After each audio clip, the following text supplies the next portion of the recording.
The night that I had to take Heath to the hospital, he was having muscle spasms like really severely.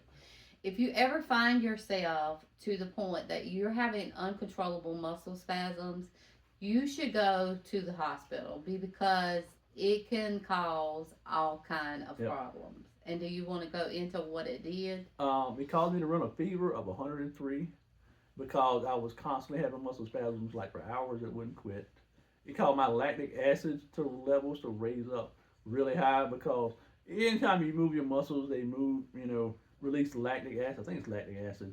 And because I was constantly just shaking, it was releasing so much lactic acid into my bloodstream that it caused it to be elevated, and it was giving off false readings for like my heart and things of that nature because they couldn't get accurate readings because my muscle spasms were so His bad. heart rate was 180 Yep, it was really really for high. somebody that was just laying in the bed, but Yep. he was constantly having muscle spasms.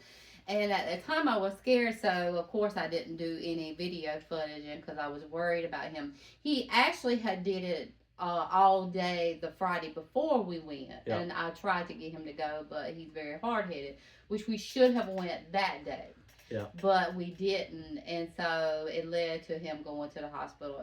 I'm very thankful that God looked out for Heath and that nothing bad happened because it could have been really bad. He could have had a heart attack because Yeah. his blood pressure was very high because of the muscle spasm. Because it's like he was running, but he wasn't running.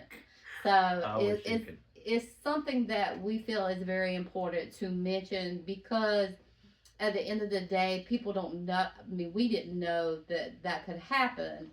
And I think a lot of it was because he was doing too much salt Yep. intake. So salt, if you have a low blood pressure, you have to be careful with salt because that can dehydrate you, and Yep. then in turn it would cause him to have muscle spasms Mm-hmm. because his body was telling him something was wrong, and due to him being paralyzed, he couldn't feel.